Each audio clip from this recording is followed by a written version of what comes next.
Olá pessoal, tudo bem? Dando continuidade à nossa série de vídeos aqui do nosso canal, hoje nós vamos trazer um assunto que está relacionado com a segurança de brinquedos. Mais especificamente, nós vamos falar da norma EN 71, que é uma norma da Comunidade Europeia que traz requisitos sobre segurança de brinquedos, e essa norma ela tem uma certa importância porque é uma norma que já está em vigor há bastante tempo. Eu diria que há algumas décadas que ela já está em vigor, e a importância dela está muito relacionado com porque ela norteia as legislações de alguns países, inclusive do Brasil. A legislação brasileira relacionada à segurança de brinquedos está muito relacionada aos requisitos da EN 71, tá? E essa norma é uma norma bem grande, né? Ela tem 13 partes.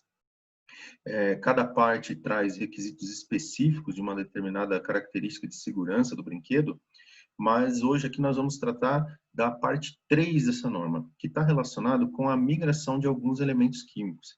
E o que isso quer dizer, pessoal? Isso quer dizer que a norma trata o seguinte, que lá no produto, no brinquedo, ele deve ter quantidades, né, limites permitidos de alguns elementos que não, é, que não possam migrar para algum indivíduo.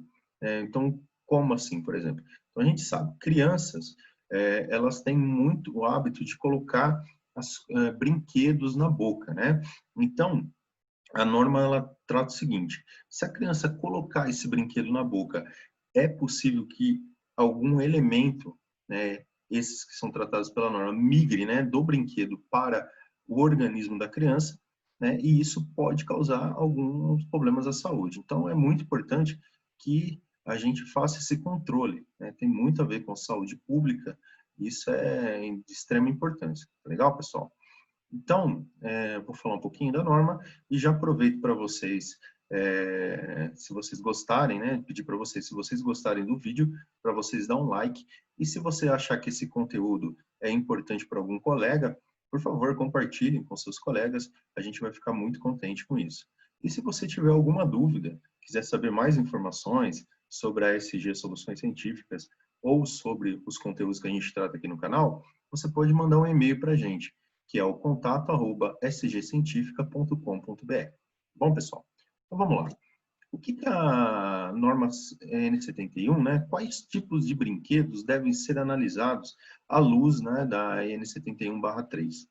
Bom, a norma, ela classifica, né, ela cria 3 categorias de brinquedos. E essas categorias estão muito relacionadas à característica física do brinquedo, né? Então, por exemplo, a gente tem ali brinquedos que podem ser secos, quebradiços, em pó ou maleável, né? Então, como por exemplo, né, vocês estão olhando na tabela, giz de cera, pastilhas aquareláveis, massa de modelar, aquela areia mágica, né? Então, tem também a categoria de produtos que podem ser líquido ou viscoso, por exemplo, as tintas guache, tá?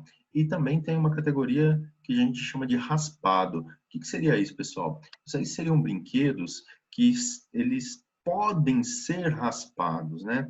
Então, por exemplo, sabe aqueles blocos de montar, né? Ele é feito de plástico, é um polímero, tá? Então, só que ele pode ser, se ele for levado à boca, a criança pode raspar aquilo com o dente e pequenos pedaços, lascas, isso vão ser ingeridos pela criança. Então, a norma também trata disso. Então, assim, num plano mais geral, a maioria dos brinquedos devem ser testados, independente do tipo de material que ele é, tá? Bom, essa norma, pessoal, ela controla atualmente, né? Ela controla 19 espécies químicas.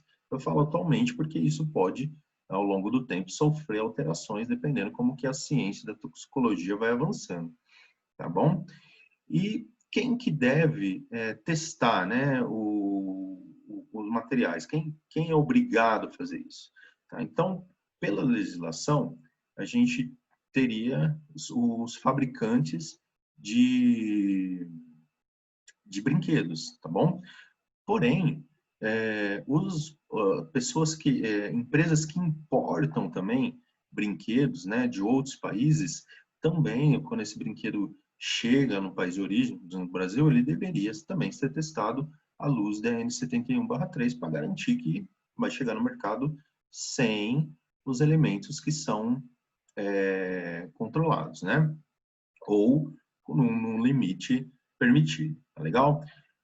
Uma outra coisa importante também é que muitos fabricantes de brinquedos, eles obrigam os fornecedores de matéria-prima a testarem as suas matérias-primas, tá? Antes, e faz um certo sentido, porque se você garante que na matéria-prima você não tem uma quantidade o suficiente para ser barrado, né, dos elementos químicos que são controlados, na hora que você fabricar o seu produto, você já garante que naquele produto você não tenha nenhuma espécie química em quantidades que não são permitidas, né? Bom, e aí tem sempre uma outra pergunta, pessoal, mas quais são, de fato, os limites para cada elemento?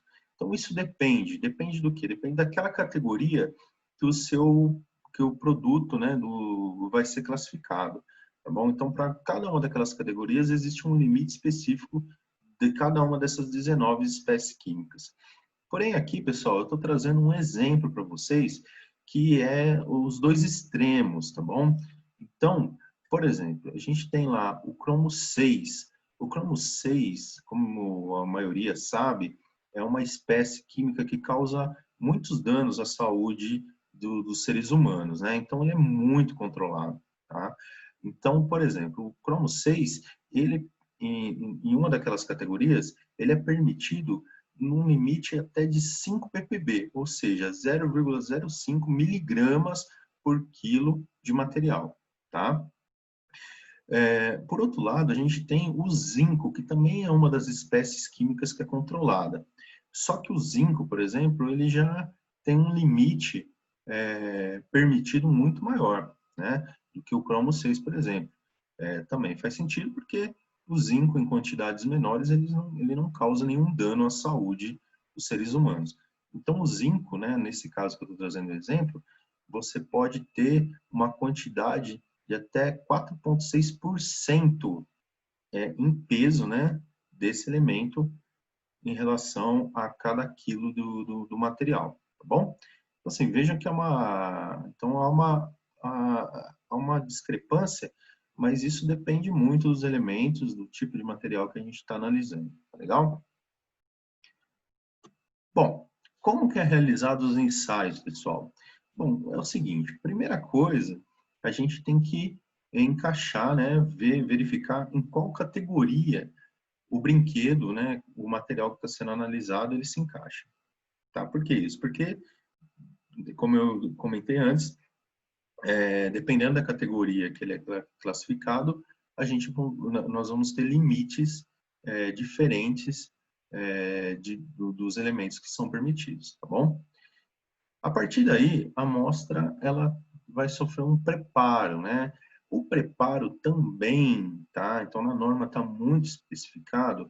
A primeira parte do preparo de cada material vai depender da característica física desse material, tá? Então, por exemplo, se for um material que contém cera, vamos pensar em um giz de cera.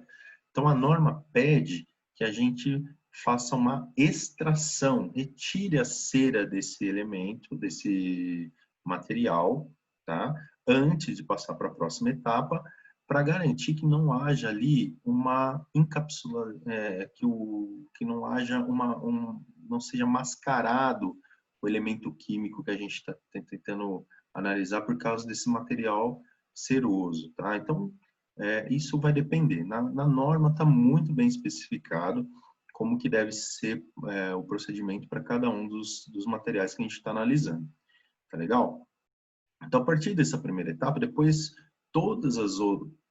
depois da primeira etapa, a próxima etapa, que é o teste, o ensaio de migração, propriamente dito, ele é igual para todos os elementos. O que seria esse ensaio de migração, pessoal? Seria o seguinte, então, a gente vai colocar esse material em um meio ácido, tá? Esse meio ácido, a ideia é que ele simule os ácidos do estômago, né, de um indivíduo, e que simulando como se esse indivíduo tivesse engolido aquele material, tá? E aí a norma também especifica de uma forma bem clara qual é o tempo, qual é o pH do ácido que a gente deve ser deixado esse material, se ele tem que ficar em agitação, se ele tem que ficar em repouso. E a partir disso, a gente vai testar o seguinte: se houve uma migração de uma daquelas 19 espécies, né, do material para esse meio ácido. Legal? Depois a gente pega, né, esse meio ácido e a gente vai analisar, vai determinar aquelas 19 espécies, a quantidade, se há e em qual quantidade foi migrado para o meio ácido, tá? E como a gente faz essa determinação? A gente utiliza métodos espectrométricos, como, por exemplo, CPOS, absorção atômica com atomização de chama, absorção atômica com atomização de forno de grafite.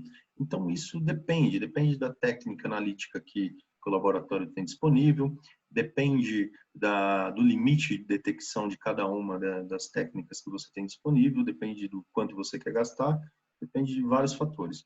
Mas qualquer uma dessas técnicas pode ser utilizada. Legal?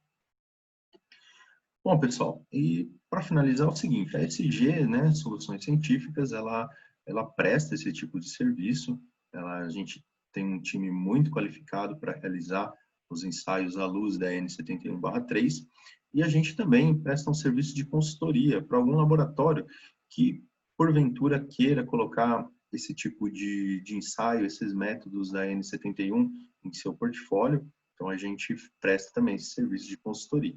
Tá legal, pessoal? Então, eu queria agradecer, muito obrigado pela atenção. E, como eu já disse, só reforçando, dá um like se você gostou desse conteúdo, compartilhe com seus amigos, pode deixar um comentário aí no nosso canal do YouTube mesmo. E se você quiser mais informações, você pode mandar um e-mail para a gente nesse e-mail que está aparecendo aí no nosso slide. Tá legal? Muito obrigado e até mais.